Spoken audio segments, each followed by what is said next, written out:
depression, frustration, anxiety, pain, disillusion. It's just a natural part of the process of becoming a stronger version of yourself. Because problems are what make us grow. Problems are what sculpt our soul. Problems are what make us become more. If we can realize that life is always happening for us, not to us, game over. All the pain and suffering disappears. Your problem is your gift. You're carrying dead weight. And because you got all this dead weight and you're operating over your capacity, it's going to take you that much longer to get there. If you don't know your starting point, friend, you're never going to get to your end point. And so we're being honest and we're being vulnerable and we're looking within and saying, who am I really? And Tozer would say to you and I, you want to know who you are? Just check the circle of your friends. You cannot get there with all of the people that you showed up with because your boat is at its capacity.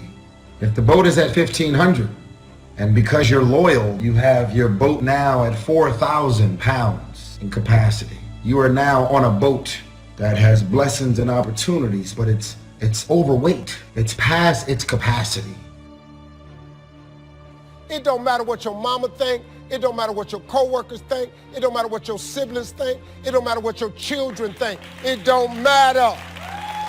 They have nothing to do with it. This decision is yours and yours alone. You get to decide. Let me tell you something. You get to decide if I'm gonna be rich, poor, mediocre, happy, sad. You have a decision to make. As you grow up and get older, you start realizing what actually makes sense for your life and what don't make sense for your life. Because I grew up with my brothers and sisters doesn't mean that we're actually gonna walk in the same path. Because I have my friends that I grew up with doesn't mean that we're gonna move and walk and have our lives, family, mind state, career choice, the way we think, the way we move, moving in the same direction. And you should understand this, that it was always going to be your family and your friends that would be the first ones to try and talk you out of your vision and your big idea. That's why you're supposed to live your life, focus on your intentions and do your thing. If I had paid attention to what people thought I was going to do with my life and what my career path would be, I would not be Tyrese Gibson.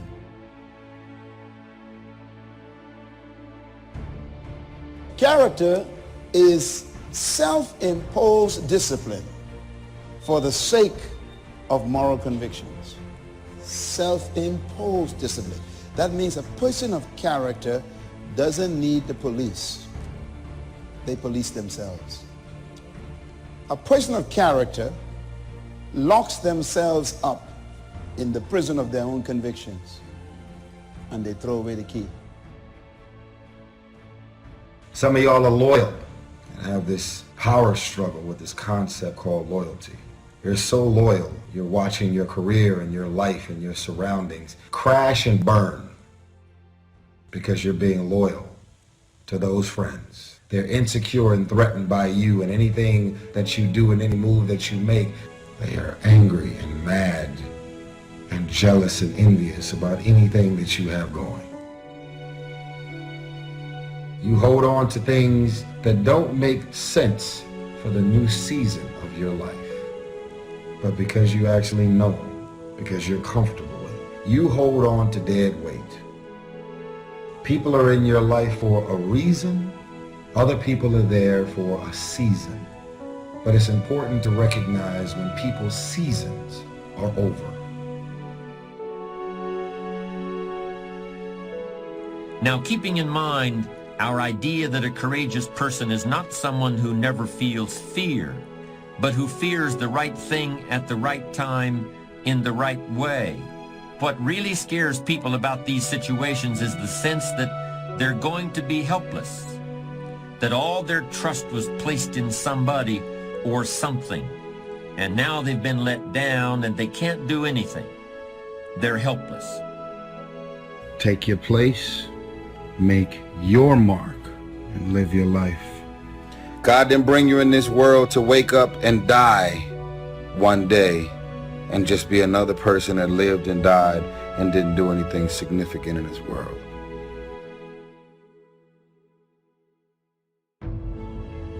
You're still alive, so therefore God is not done with you.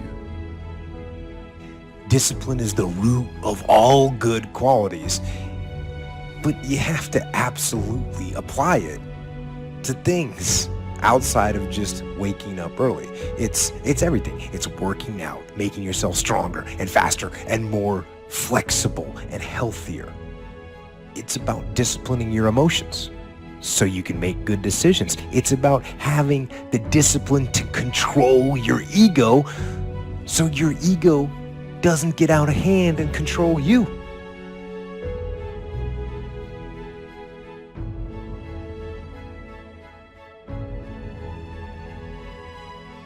Character is sacrifice for principles. So character means you are willing to sacrifice friendship to protect your principles. You are willing to lose your best friend in order to keep your principles. The first challenge is for us to find ourselves. And we find ourselves when we discover our purpose. Find that purpose. It's what makes you solid. It's what makes you secure. It's your mooring. It keeps you just exactly where you need to be so that you can accomplish what you want to accomplish.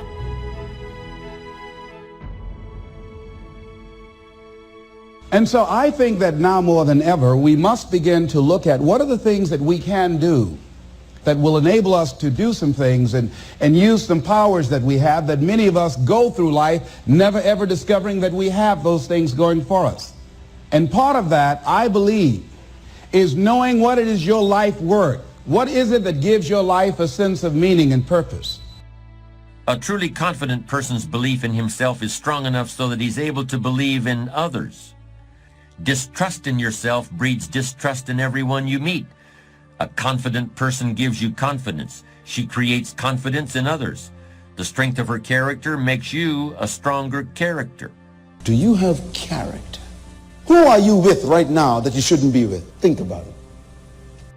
Society is conspiring all the time in our culture to completely distract you so you never win, to just divert your focus and attention. Look over here, look at this shiny thing. Worry about what's going on here in this war. And they get these different things on television and our phones and in our lives to just get us distracted so we never get obsessed. We never get laser focused.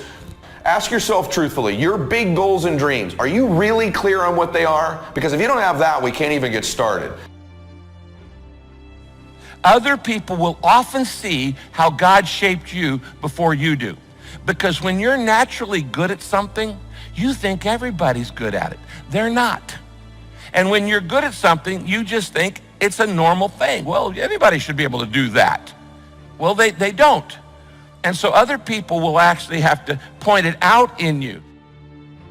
When the temptations outweigh the benefits, that's all it takes for some very unfortunate things to start happening. In my opinion, and I think there are very few exceptions to this, a bad person is simply somebody who doesn't have enough reasons to be good. Fear kills hope. Fear put people in the hospital. Fear can aid you, can hold you back from doing something that you know within yourself that you're capable of doing, but it will paralyze you. And I ask you a question, what is the benefit of giving up on yourself, of not stepping out on life and taking life on? What is the benefit for you? What's the plus in that? And so ask yourself what you're willing to risk. What's the price you're willing to pay? Because what most people do when they're trying to chase their dream or their big outcome, the whole time they're negotiating the price in their head. Should I continue to do it? Is it worth it? I don't know if I can continue anymore. It's getting higher, and that price is failure. And what happens is, if you don't negotiate that price in advance, it's going to steal your focus and energy and become another distraction. When you find your spiritual gift, all of a sudden it'll give you an energy that when you're in the area of your weaknesses, you get tired, don't you? But when you're in the area of your strengths, you're energized. Decide to develop the habit right now, the habit of focusing on what's right in your world instead of what's wrong. The habit of focusing on what you do have instead of what you don't have in a situation. Because those habits form the chain of your ultimate character, of who you become and how you end up living your life. We've got to condition ourselves, because if we don't, we'll go back to the automatic state that most people live in today's society. Wisdom is a unique commodity, if indeed it can even be called a commodity. Unlike the other things people hunger for, wisdom is very hard to visualize. Books aren't wisdom. They're just pieces of paper bound together. Books can help create wisdom in people's mind, but if you look inside their heads, you won't find any wisdom there. Successful people, winners, use their time well. Losers do not. And in the next 60 minutes, 55 minutes, I am going to give you 21 of the very finest time management ideas ever developed. If you use these ideas systematically, you can increase your personal productivity by 2 or 3 hours a day. You can increase your income. You can increase your rate of promotion. You can increase your life satisfaction. You can even increase the length of time you live. The question is, how badly do you want to learn how to manage your time well? How much effort are you willing to put into it? Because the key to time management is self-discipline. Probably the best way to put it is this, is time management is self-discipline in action, and self-discipline is the key to success. Let's get started right now with these 21 key ideas. The first idea, the most important of all, the core of time management, the axle around which the wheel of life turns, is goals. What are your goals? What is it that you want to be or to have or to do? What is it that you want to accomplish in the next 1, 2, 3, 4, 5 years? The top 3% in every field have goals. The balance of the population have either very vague goals or no goals at all. So the question you have to ask yourself is, who am I? Where am I going? What do I want to accomplish? And there are 3 major areas of goals that you have to think about. The first is your personal and your family goals. These are the reasons why you're alive. What do you want to accomplish for yourself and for your family? Write them down, define them clearly. The second set of goals that you have to ask is your business, your career, your financial, your material goals. What is it that you want to accomplish in the external world? Where do you want to make your contribution? The third type of goals you have to ask about are your self-development goals. And in my estimation, your ability and your willingness and your tenaciousness in developing yourself is the key to accomplishing everything else. So here's 3 questions that you can ask. The first question is, what would you do? What would you set as a goal for yourself? What would you want to be or have if you just won $1 million in the lottery? What would you do if you just won $1 million? If you had all the time and money, you're completely free to decide to do anything you wanted. If you won $1 million, what would you do differently? Think about that. Hold that in your mind. The second question is, what would you do if you just learned today that you only had 6 months to live? What if you only had 6 months to live? What would you stop doing? What would you do more of? Who would you spend time with? Now, the answer to that...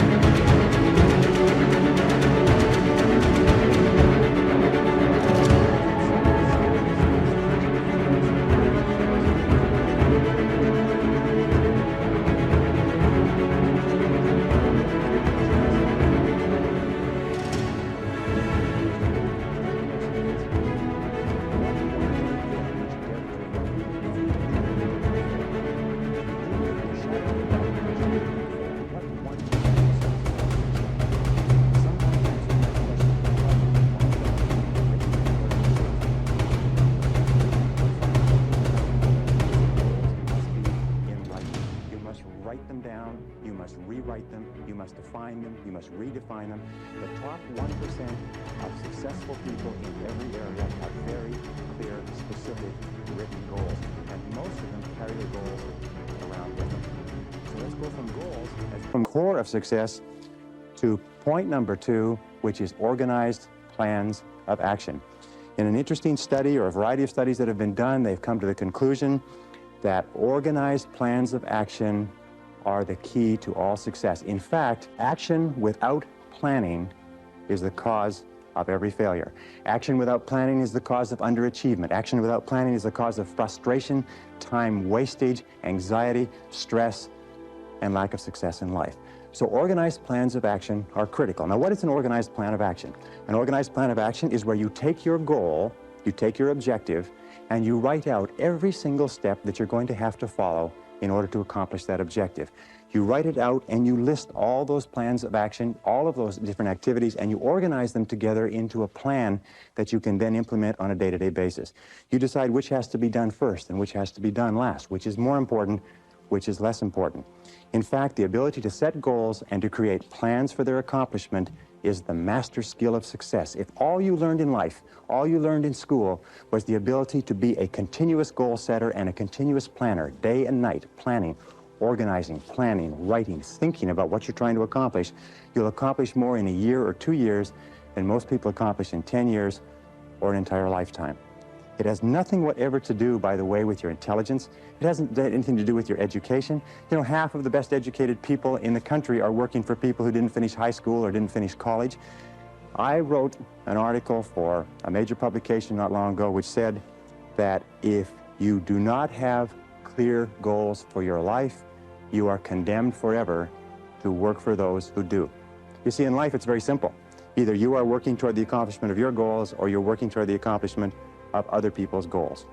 Very important. Now, the third point in excellent time management is analysis.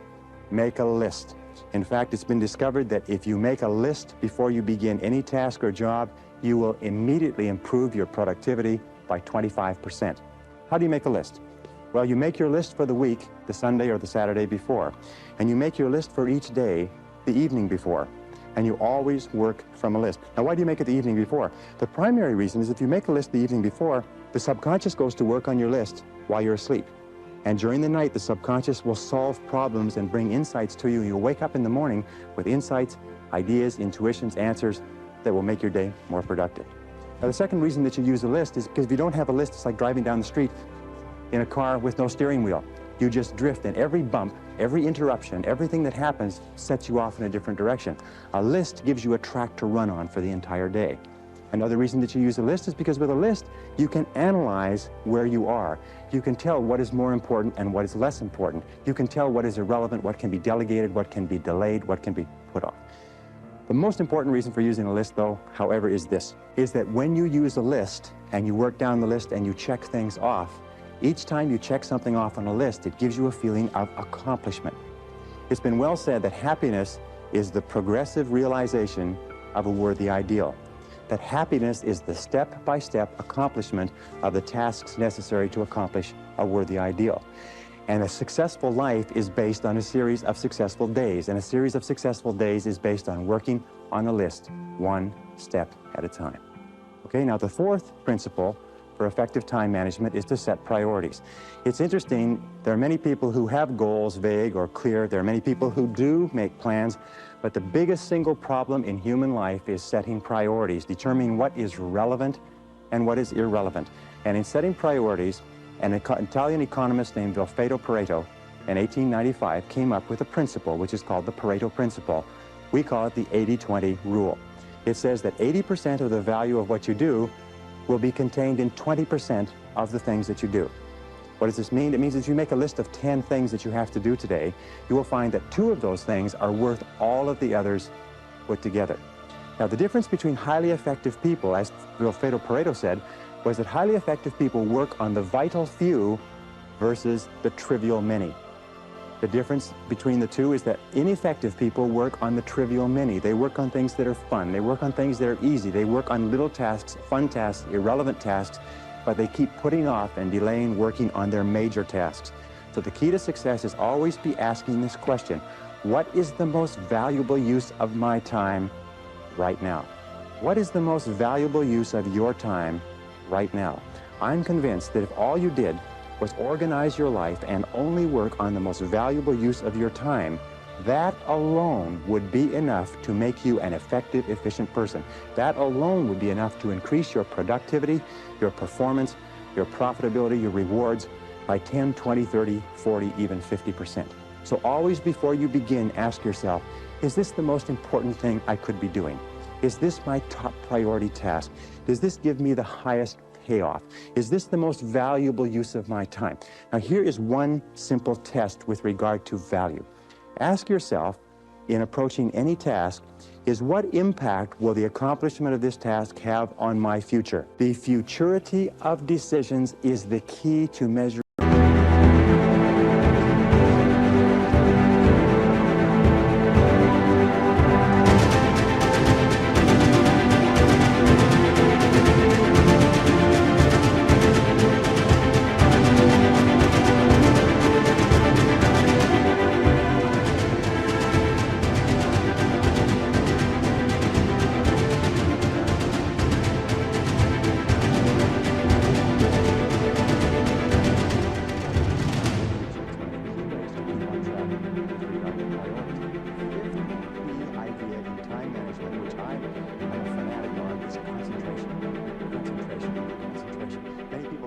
seminars and they say, well, I never learned how to concentrate. I can't concentrate. How do I learn to concentrate? Learning how to concentrate is absolutely essential to success. As a matter of fact, it is impossible for you to accomplish anything worthwhile in life without the ability to concentrate single-mindedly on one thing at a time and stay with it until it's complete.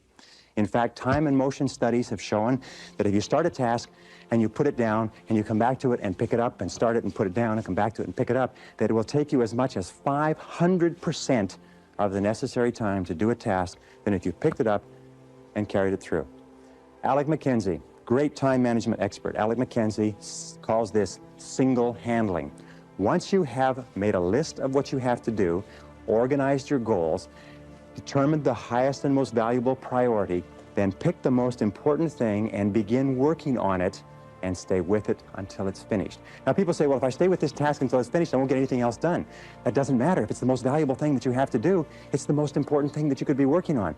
Now it's a wonderful thing. When you concentrate and work intensely on an important task, it gives you a feeling of energy and enthusiasm. When you complete an important task, your self-esteem goes up. You feel like a winner. You feel great about yourself. But if you work away on low priority tasks, even if you complete them and do them well, you don't get any bang for the buck. You don't get any excitement or thrill from doing something that's not important. As a matter of fact, most stress, anxiety, frustration in the world of work today comes from working very hard on irrelevant tasks. Benjamin Trigo said, if it's not worth doing, it's not worth doing right. And I think it was Drucker who said, the very worst thing in the world is to do very well what need not be done at all. So concentrate single-mindedly on one task at a time. Do first things first, and do things one at a time. Now here's a very simple system that you can use for the first 5 points that we've talked about: goals, plans, priorities, analysis, concentration. It is the ABCDE method. A is the things that you must do, top priority. B is the things that you should do, second priority. C is the things it would be nice to do if you got all your A's and B's done. D stands for delegate, E stands for eliminate. So when you make a list, the first thing you do is you ABC all your list. A, what you must do, B, what you should do, C, what would be nice to do, and then delegate and eliminate the others. With goals, what you do is this: you make a list of all the things you'd like to accomplish in the next 1 to 5 years. And then you go down the list and write ABC. What you'd love to do, what you'd like to do, what's not that important. Then you take your A goals and you make A1, A2, A3. In other words, your most important, second most important, third most important. Then you take those A goals, you transfer them to another sheet, and you make a list of all the things you're going to have to do to accomplish your goals. Then you ABC the list, and you say, what are the things I have to do, what are the things I should do, what are the things that would be nice to do to accomplish my goals, and then you put those into the goal list, and then you structure and schedule what you're going to do and implement. This is called the 6-step method. Choose your goals, set priorities. Choose your activities, set priorities, schedule, and implement. If you just do that on a day-to-day basis, that alone can make you a great, great success in life. The 6th key to time management is deadlines. Deadlines and rewards. Now, psychologists have discovered that 85% of the reason that you or I do anything is because of what we expect to happen as a result. We call this consequences or logical consequences. 15% is because of what we've been told, but 85% is the consequences that we expect. So therefore, what you do is when you have an important task, the way that you motivate yourself to do the task is you structure a specific reward that you're going to get when it's finished. Let me give you an example. Sometimes people are very uneasy about making telephone calls, especially salespeople, so they put it off and they procrastinate. What we encourage them to do is give themselves a reward every time they make a phone call. Put a cup of coffee next to the phone. Every time you make a phone call, give yourself a sip of coffee. Take a cookie and break it up. Give yourself a piece of cookie. In other words, train yourself the way you train a dog to have a positive consequence for everything that you do. So set deadlines. How do you set deadlines? First of all, when you set the goal, when you specify the task, set the deadline when it's going to be accomplished. Always set the deadline with lots of room to spare, and always try to finish before the deadline. Tell other people that you're going to finish by this deadline. Promise others that you'll have your work done. It's a powerful way to act as what is called a forcing system. A forcing system is something that motivates you to stay at it. Because if you don't set a deadline and give yourself a forcing system, you fall into the trap of what is called Parkinson's law. Now, Parkinson's law says that work expands to fill the time allotted for it. That if you have 2 hours of work to do and 8 hours of time, you will stretch that work over 8 hours. Parkinson's law also says that work contracts to fill the time allotted for it. If you have 8 hours of work to do, and because of an emergency you have to have it done in 2 hours, you will get it done in 2 hours. Highly effective people are always setting tight, stringent, disciplined deadlines on themselves so they get more work done in a short period of time rather than less work done in a long period of time. Does this make sense? Very, very important. Need a little pick-me-up today? Welcome to the new Fresh Motivation app, where you'll find daily motivation, daily quotes. Listen to your favorite speeches in the background or with a black screen, so nothing interrupts your motivational moment, where you can create your personal profile, create playlists of your favorite speeches and quotes, add personal notes, and start setting goals. Fresh Motivation, the home of motivation. Get it now for free on Google Play.